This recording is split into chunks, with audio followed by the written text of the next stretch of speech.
This story is titled, My Stepson, Who I Raised as My Own, Blocked Me from His Wedding Because His Fiancée's Family. Hey everyone! Before we jump into today's video, I need your help. We've noticed the channel is losing some traction, and subscribing is one of the best ways you can support us. It's quick, free, and it helps us keep bringing you awesome content. Your support means the world. Let's keep this channel growing together. Thanks so much. Now let's start the video. Hey Reddit, this is a bit of a messy one, so bear with me. Alright, here goes. I'm 52 female, and this story's about me and Alex, 25 male, my stepson, though I don't even like calling him that. He's just my son, plain and simple. I've been in his life since he was a baby, and I raised him after his dad, Mark, passed away. But as much as I love him, I'm not sure I even recognize him anymore. Let me take you back. Mark and I met when Alex was only 6 months old. His mom had passed away during childbirth, and Mark was doing his best to juggle work and being a single dad. When we met, it wasn't one of those whirlwind romances, more like a slow, steady burn. We clicked because we were both hardworking, no-nonsense people. Mark was sweet but practical, and I admired how he doted on Alex, even when he was clearly exhausted. By the time we got married a year later, Alex was toddling around and calling me mama. Back then, life felt pretty perfect. Mark had a good job, and I started working part-time at a local diner. We bought a modest little house in a quiet neighborhood. 3 bedrooms, 1 bath, a big backyard where Alex could run around. It wasn't fancy, but it was ours. Things changed when Alex was 5. Mark passed away suddenly. An aneurysm. One day he was there, laughing at dinner, tucking Alex into bed, and the next, he was gone. I woke up that morning and noticed he hadn't moved. I thought he was just sleeping in for once, but when I nudged him, his body was cold. I can't describe the panic that took over. I remember screaming his name, dialing 911 with shaking hands, and trying to keep Alex away from the bedroom. When the paramedics told me he was gone, I was devastated. But I didn't have the luxury of falling apart. Alex was clinging to my leg, asking where Daddy was, and I had to be strong for him. After Mark's death, it was just me and Alex against the world. Money was tight, and I had to pick up extra shifts at the diner to make ends meet. I sold Mark's car and some of his tools to cover the funeral costs. I cried myself to sleep most nights, but I always made sure Alex never saw. During the day, I kept it together, packing his lunches, reading him bedtime stories, making sure he never felt like he was missing out, even when I was barely holding on. I became a master of DIY. Our house needed a lot of work over the years. I couldn't afford a handyman, so I learned how to fix things myself. I bought a secondhand toolbox, watched tutorials, and just figured it out. Alex would sometimes sit beside me while I worked, handing me tools and asking endless questions.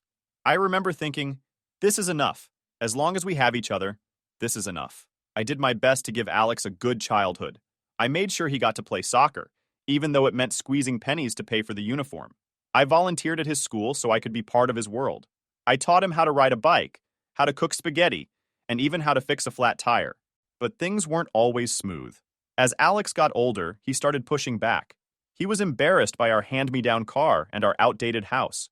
Once, in middle school, he begged me not to come to career day because he didn't want his friends to know his mom worked at a diner. That stung, but I ignored it, figuring it was just the teenagers phase. High school was harder. Alex started hanging out with kids who had more than we did. Fancy clothes, new gadgets, vacations to Disney World.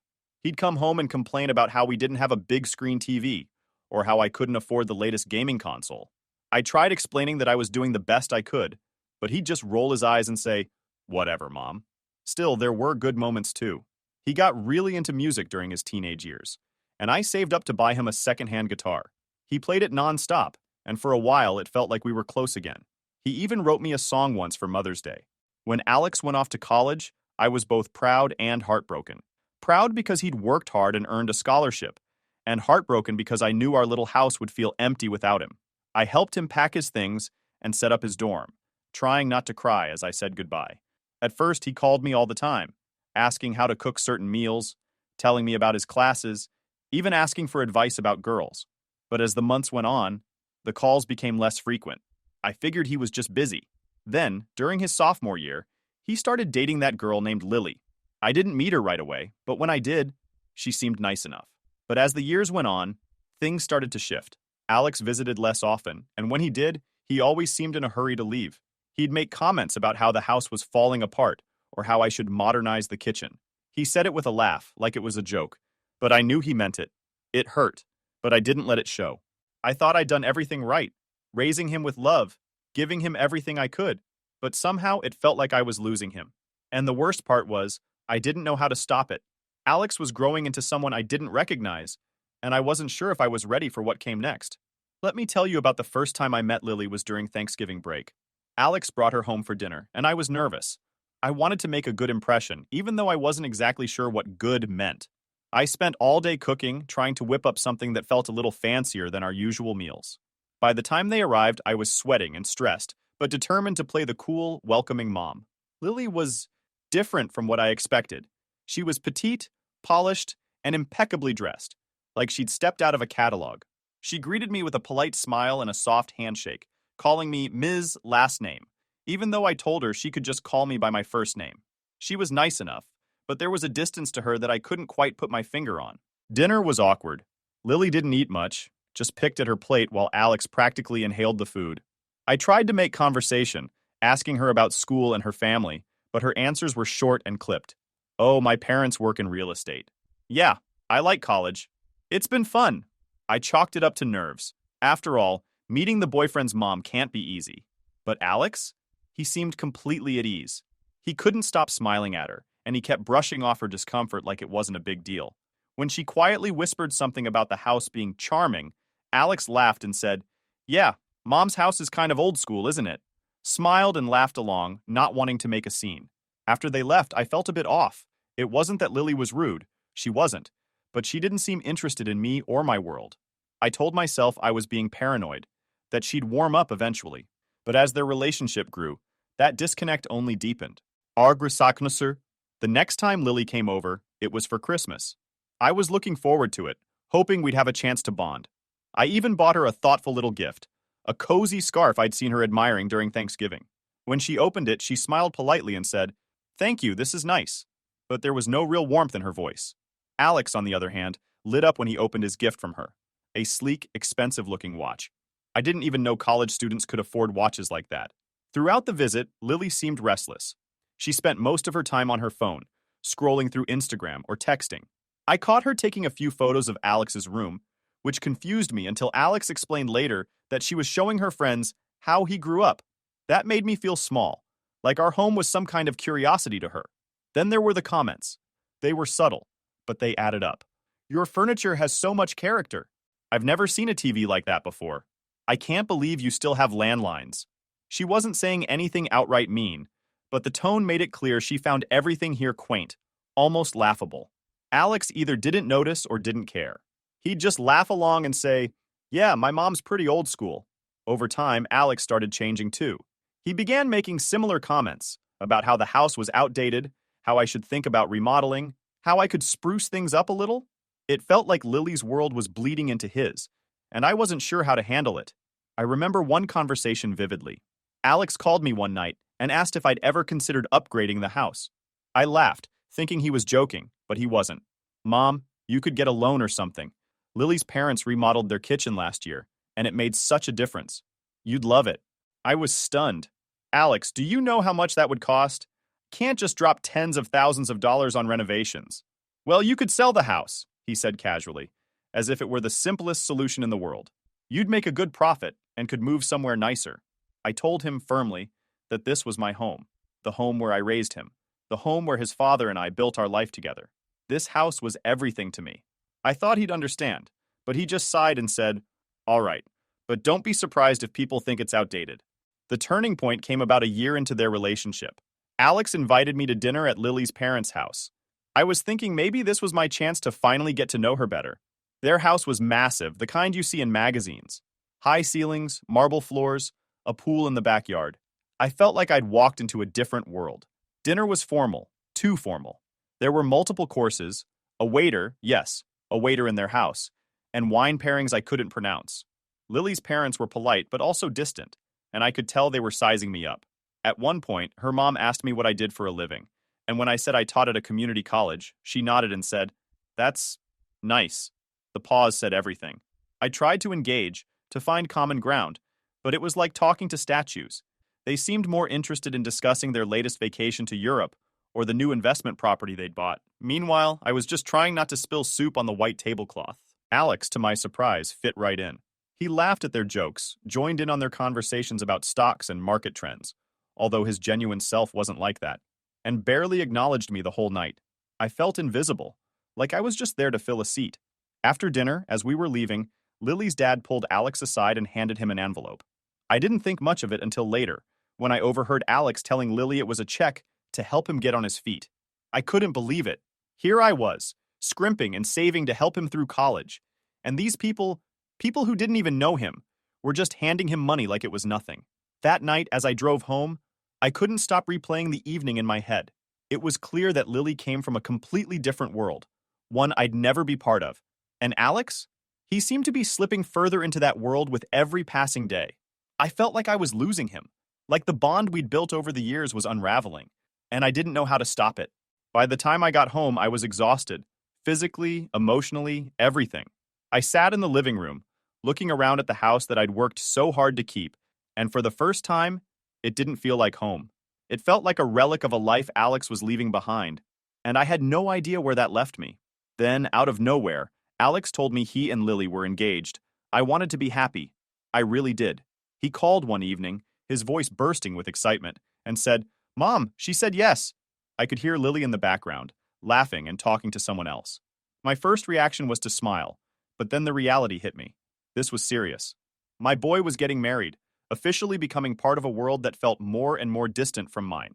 I congratulated him, of course. I told him how proud I was, how much I looked forward to being there for him and Lily. He seemed genuinely happy, and for a moment, I let myself believe everything would work out. I'd figure out how to navigate this new dynamic, no matter how out of place I felt. That's what moms do, right? The engagement party was set for a month later. Alex told me it would be just a small gathering at Lily's parents' country club. I didn't even know people still used country clubs.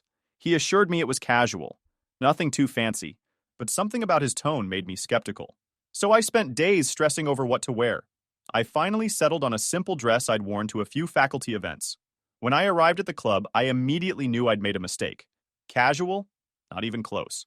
The parking lot was filled with luxury cars, and every person walking in looked like they'd stepped off a fashion runway. Inside, the place was stunning. I felt like I'd walked into a movie set. Alex greeted me at the door with a quick hug, but he seemed distracted. He was wearing a tailored suit, something I'd never seen him in before. He looked so polished, so not like the Alex I knew. "Mom, you made it," he said, grinning. "Lily's parents are going to love meeting you." As I stepped further into the room, I realized I was completely out of my depth. Groups of people stood around in clusters, discussing things like stock portfolios, art galleries, and vacation homes. I stood awkwardly by the entrance for what felt like forever, before Alex finally introduced me to Lily's parents. "Mom, this is Mr. and Mrs. Harper," Alex said, gesturing to a tall man in a crisp suit and a woman wearing a designer dress that probably cost more than my car. Mrs. Harper smiled, but it didn't reach her eyes. "It's so nice to finally meet you." Mr. Harper shook my hand firmly and said, "Alex has told us so much about you." I wondered if any of it was true. I tried to make conversation, but it quickly became clear we had nothing in common. When Mrs. Harper asked if I'd traveled much, I mentioned a road trip Alex and I had taken to the Grand Canyon when he was a kid. She smiled politely and said, "Oh, how quaint." Quaint? I think she could have chosen a better word. I excused myself soon after, retreating to a corner where I could just observe. It didn't take long for the cracks to show. Lily was making her rounds, introducing Alex to her parents' friends like he was a prize trophy. He smiled and nodded, but I could see the tension in his shoulders. At one point, she laughed and said, "Isn't Alex just the perfect fit for our family?" The way she said it made me disgusted, like he was being molded into something he wasn't. Then there were the whispers. I caught snippets of conversations as I moved through the crowd. "Oh, she's his mother?" someone said, their tone dripping with judgment. "I thought she'd be more put together." Another person laughed quietly. I tried to ignore it, but it was impossible not to feel the weight of their words. Meanwhile, Alex and Lily were at the head table, laughing and toasting with her parents. I couldn't help but notice how at home he seemed in their world, while I felt like an outsider looking in. It hurt, more than I wanted to admit. After dinner, Alex pulled me aside. "Mom, are you having fun?" he asked, his eyes darting around the room. I hesitated, then said, "It's different." He laughed nervously and said, "Yeah, I know it's not your usual scene, but it means a lot that you're here." Before I could say anything else, he leaned in and whispered, Hey, just a heads up. Lily's family is big on appearances. Maybe try to blend in a little more? I was confused. Blend in? Was he embarrassed by me? He must have noticed my expression because he quickly added, not in a bad way, just, keep it low-key. I left the party early. As I drove home, tears blurred my vision. I kept replaying his words in my head over and over. Maybe try to blend in. I'd raised him, given him everything I had, and now I was supposed to pretend I didn't exist in his world? The engagement party was a wake-up call. Alex was moving further into Lily's world, and I was being left behind. For the first time, I started to wonder if there was even a place for me in his future, or if he'd already decided I didn't fit.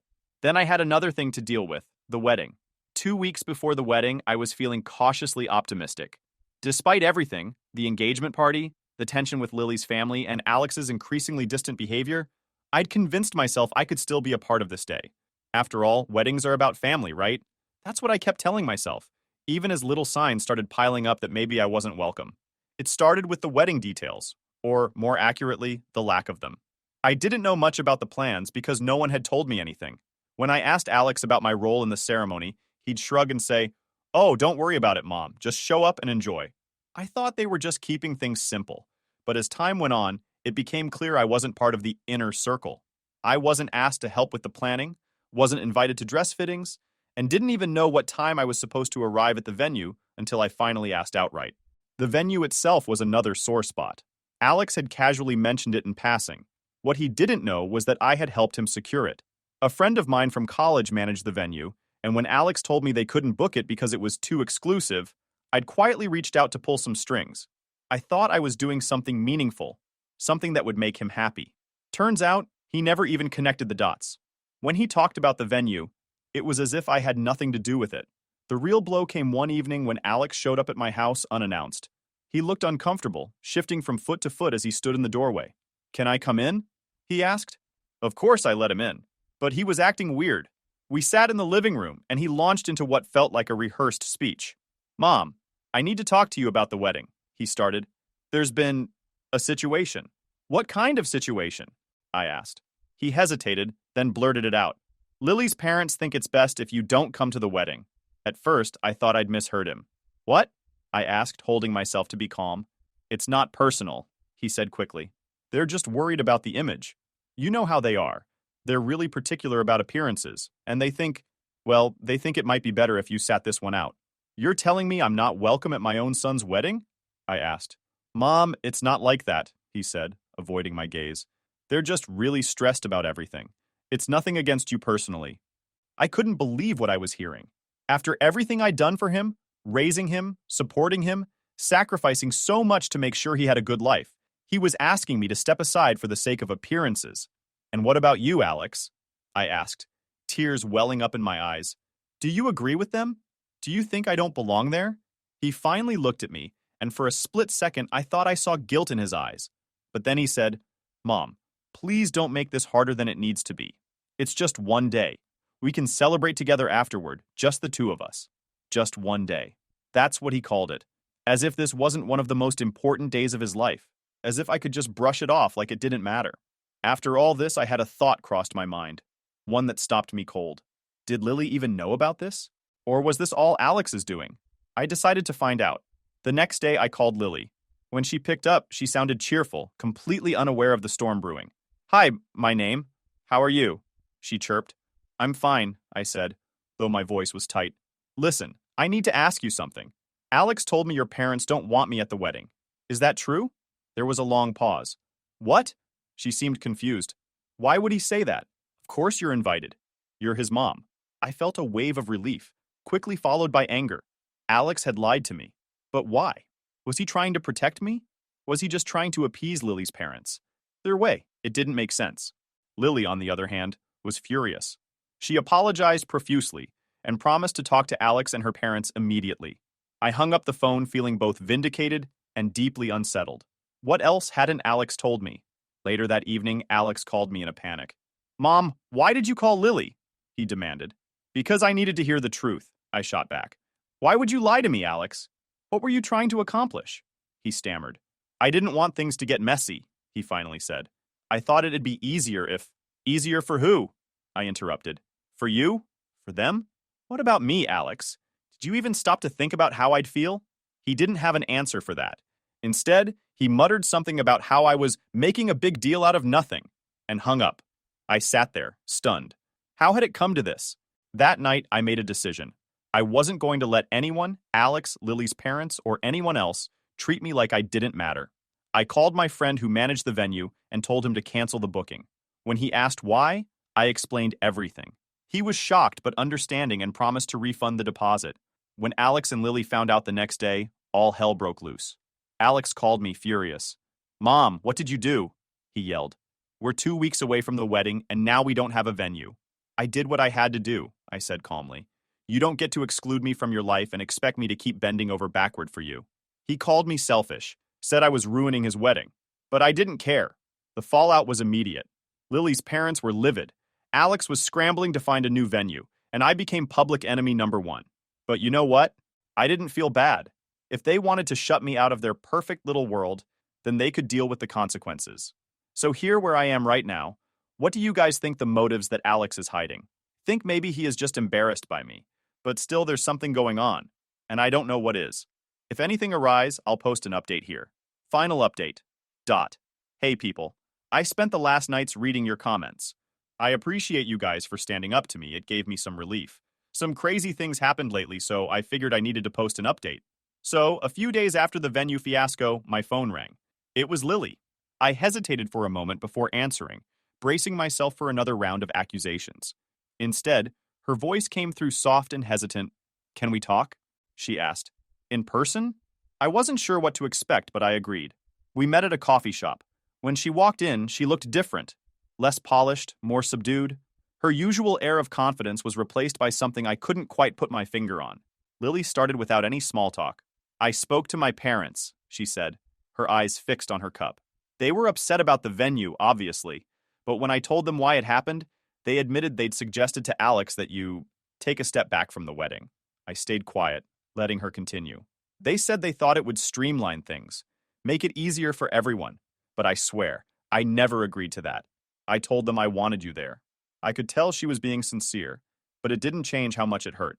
"So, what about Alex?" I asked. "Why did he lie to me?" She sighed, stirring her tea. "He said he thought it would avoid drama, that if you weren't there, my parents would be happier, and everything would go smoothly. He was trying to keep everyone happy." "Everyone but me," I said flatly. Lily winced, nodding. "I didn't know he'd told you it was my parents' idea. He lied to me too. He said you didn't want to come because you didn't approve of our relationship." I froze. That was new. "He told you what?" "That you didn't like me. That you thought I was too different, too stuck up." Hearing that broke something in me. I'd always known Alex could be self-centered sometimes, but this was a new low. He'd lied to me, lied to Lily, and manipulated both of us to avoid conflict. In trying to please everyone else, he'd made everything worse. Lily looked up at me. "I called you because I wanted to hear your side. I needed to know if it was true." I shook my head. "Lily, I've never had a problem with you. I've always thought you were a lovely girl. Sure, we're from different worlds, but that doesn't mean I don't want Alex to be happy. I didn't think I'd ever have to fight this hard to stay in his life." She nodded. "I believe you," she said softly. "And I'm sorry. For all of it." We sat there in silence for a while, letting everything sink in. Then, Lily said something I wasn't expecting. "I don't know if I can go through with the wedding." "What do you mean?" I said. She hesitated, searching for the right words. "Alex has been different lately. He's so focused on making my parents happy, on fitting into their world, that sometimes I feel like I don't even know who he is anymore. He's not the guy I fell in love with." It hurt to hear that, but at the same time, I understood. Alex had been changing, slipping further into Lily's world and away from the person he used to be. "Do you still love him?" I asked carefully. "I do," she said quickly. "But love isn't enough if we're not honest with each other. And right now, I feel like we're both pretending to be something we're not." The conversation ended with a promise. Lily would confront Alex and figure out where they stood. I told her I hoped they could work things out, but also that she deserved to be with someone who truly made her happy. She thanked me, gave me a small, hesitant smile, and left. I drove home feeling a strange mix of emotions and a tiny spark of hope that maybe, just maybe, things could still be set right. The next day, Alex showed up at my door. He looked like he hadn't slept, his hair a mess and dark circles under his eyes. "We need to talk," he said. Come in, I said, stepping aside. He sat on the couch, his hands fidgeting nervously. Lily talked to me, he started. She told me everything. And? I prompted, crossing my arms. And I messed up, he admitted. I lied to you. I lied to her. I thought I was doing the right thing, but I see now that I wasn't.